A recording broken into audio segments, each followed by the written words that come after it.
This is the book of Psalms, chapter 149, verse 1. Praise ye the Lord Yahweh. Sing unto the Lord a new song, and his praise in the congregation of saints.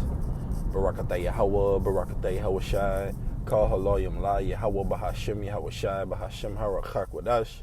Double honors to my teachers, the apostles and the elders, great millstone, who rule well and are worthy of their double honors. Peace and blessing to you, Aki, and pushing out this truth across the four corners during these last seconds of time. Kwame Yasha'Allah, Shalom. All right, Shalom, Shalom, and this lesson is going to be entitled, The Kingdom Will Return Unto Righteousness. The kingdom will return unto righteousness. Lord willing, this message is edifying. And the kingdom will return unto righteousness, under whom the word ignorantly calls God, through whom the word ignorantly calls Jesus Christ, which by the true Hebrew names is Yahweh Bahashem, Yahweh Shai, Bahashem Harakak Wadash. All right, but the earth will return unto righteousness under our great King Yahweh Shai. This is Psalms 149:1. Praise ye the Lord, sing unto the Lord a new song, and his praise in the congregation of saints. And the scriptures tell you, I believe it might be in Psalms 148. All right, here we go. This is Psalms 148, and I'll start at 13. Let them praise the name of the Lord. The name of the Lord. It shows you right there that the name of the Lord is to be praised. Proverbs 30:4. What is the Lord's name and what is the Son's name, if thou can tell? This is Proverbs 30:4 really quick. Who had ascended up into heaven or descended?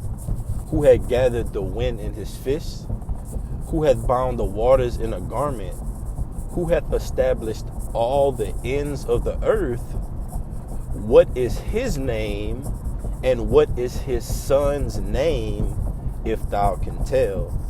So the name of the Lord is to be praised, and the name of the Lord, through his only begotten Son, by the true Hebrew names, all right, has been given unto the chosen, from the apostles on down to the least of us, just like in ancient times.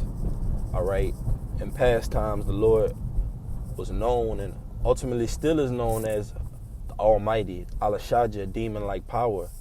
All right, but ultimately we know that the Lord's name is going to be made well known, well famed, and well praised throughout the earth. All right, due to his judgments, his up and coming judgments. All right, as it's written, matter of fact.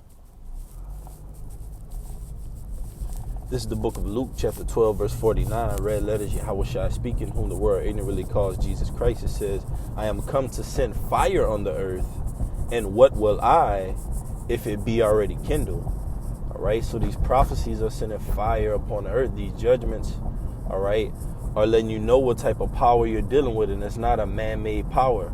All right, it's not Baal, Marduk. All right, it's not a empty, vain idol. All right, we're talking about, like it said in Proverbs 30:4. Let's just go back really quick, as it was listing the power of the Lord, man. Proverbs 30:4. Who had ascended up into heaven or descended? Who had gathered the wind in his fist? Who had bound the waters in a garment? Who had established all the ends of the earth? You see, the Lord established all the ends of the earth. Shall there be evil in the city, and the Lord had not done it? Surely the Lord would do it, none but he revealed his secrets unto his servants, the prophets. The prophets are the saints. All right, now let's go back to Psalms 148. Then we'll go back to Psalms 149. This is Psalms 148:13. Let them praise the name of the Lord Yahweh. Who's that them? All right. Only the remnant is going to praise the name of the Lord. Okay, the Lord came for all of Israel, but we know ultimately on this side, 144,000, all right, 1/3 men, women, and children are going to receive that name. All right, and 2/3 of the nation of Israel are going to perish for a lack of knowledge and be brought back, all right, through the loins of the hopeful elect. This is Psalms 148:13. Again, let them praise the name of the Lord, for his name alone is excellent. His glory is above the earth and heaven. He also exalted the horn of his people, the praise of all his saints, even of the children of Israel, a people near unto him.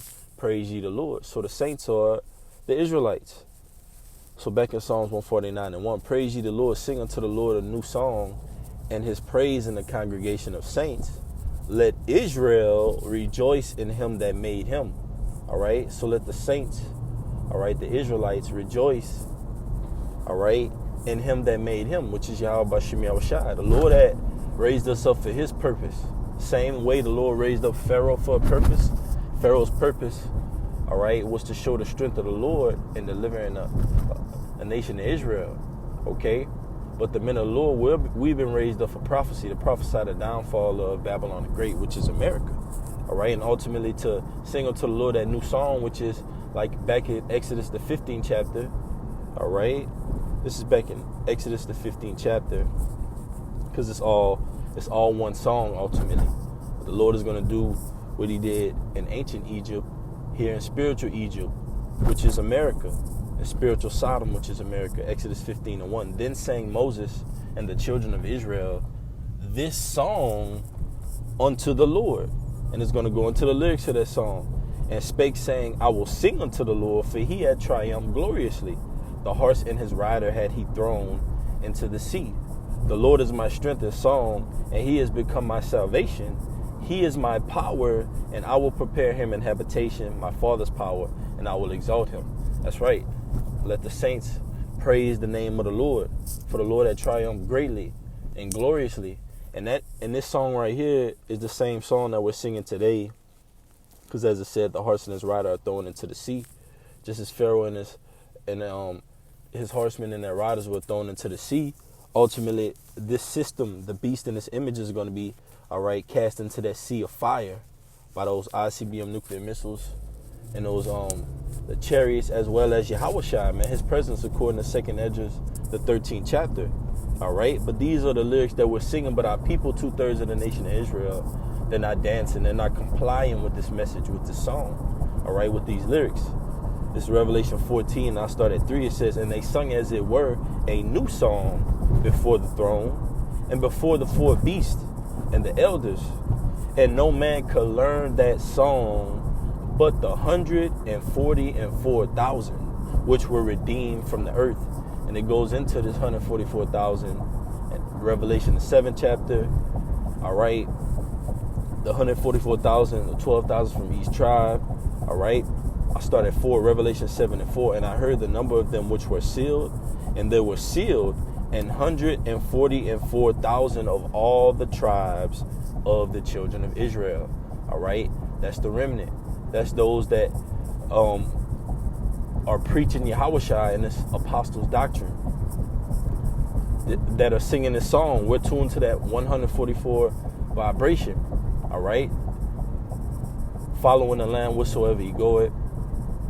Okay, coming back into our lots to serve the Lord and sing this song and triumph and ultimately get the execution of the punishment that is written, which is to rule over the heathen nations. Revelation 14:3 again. And they sung as it were a new song before the throne and before the four beasts and before the elders, and no man could learn that song but the 144,000 which were redeemed from the earth.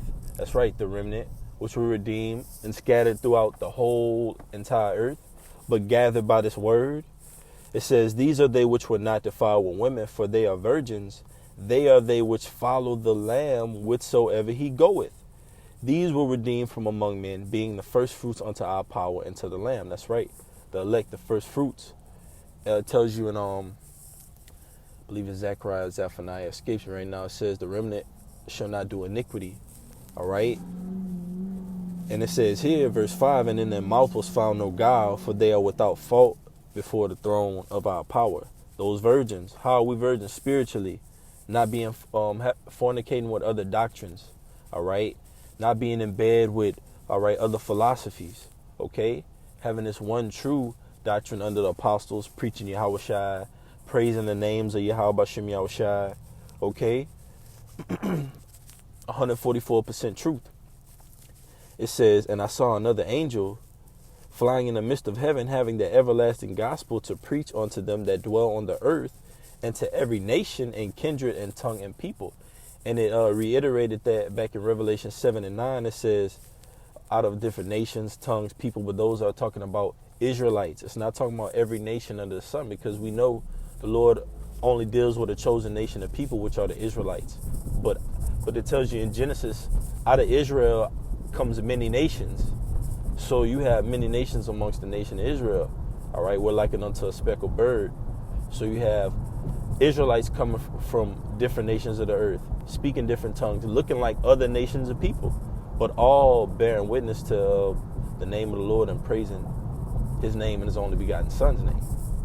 All right, and foretelling the coming of whom the word ignorantly calls Jesus Christ, whose Hebrew name is Yahushua, while singing these lyrics in that new song throughout the earth.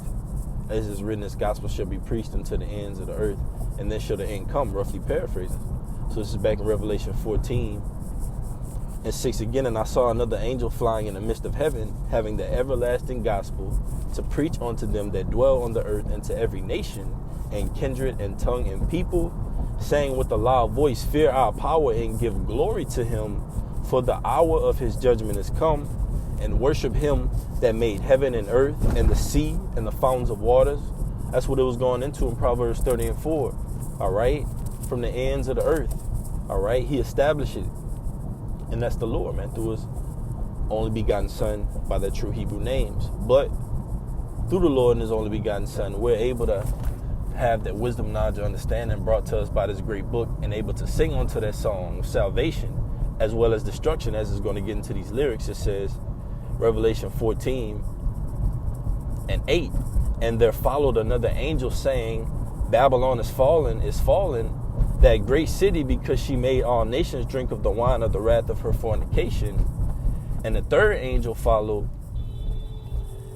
them, saying with a loud voice, if any man worship the beast and his image, and receive his mark in his forehead or in his hand, the same shall drink of the wine of the wrath of our power, which is poured out without mixture into the cup of his indignation, and he shall be tormented with fire and brimstone in the presence of the holy angels and in the presence of the Lamb. And the smoke of the torment is sent up forever and ever, and they have no rest nor day nor night, who worship the beast in his image, and whosoever receive the mark of his name. And that's going into those that take the charagma, according to Revelation 13 and 16. They're going to be burnt up in that lake of fire. They're going to also receive that grievous sword, like it says in Revelations as well. That grievous sword fell upon those that took the mark. Okay, but ultimately that's going to be their judgment, great destruction and hellfire. Okay, nuclear holocaust. All right, but we see a precursor to that, because you have the society they worship, the image of the society, its ways, its customs. All right, so they're going to worship its device as well. Revelation 13 and 16, and it says, verse 12, here's the patience of the saints. Here are they that keep the commandments of our power and the faith of Yahushua Mashiach. So those are some of the lyrics that, all right, that we sing upon the planet Earth. Fear the Lord. Don't take the charagma. All right. And Babylon the Great is going to be overthrown with violence. And ultimately, that's going to lead up to us getting that salvation, this society. All right. Ultimately getting that great destruction. And ultimately us ruling over the heathen nations, man. All right. Like it said back in Psalms 149. I'll just get to it real quick. I want to be too long with it on this one. This is Psalms 149. And I'll just start from the point. It says, verse 6, let the high praises of our power be in their mouth, and a two-edged sword in their hand, to execute vengeance upon the heathen and punishments upon the people, to bind their kings with chains and their nobles with fetters of iron, to execute upon them the judgment written. This honor have all his saints. Praise ye the Lord. And the kingdom will indeed return to righteousness. All right. Like the scriptures say, when the righteous bear rule, the people rejoice. This is Proverbs 29 and 2. When the righteous are in authority, the people rejoice. But when the wicked bear rule, the people mourn. Oldie but goodie. All right. Just a nomen omen ultimately for what's going to happen here, man. In America, when the righteous are going to bear rule, the earth is going to rejoice. But currently, as the wicked are bearing rule, specifically here in America, all right, the people are mourning. And the elect are mourning. We're sighing and crying, singing that song unto the Lord, ultimately to get that victory. Lord willing, this message has been edifying. I'm going to give infinite honors and praises to Yahweh, Bahashem, Yahweh Shai, Bahashem, Harakak Wadash. Double honors to my teachers, the apostles and elders of Great Millstone. Until next time, shalom.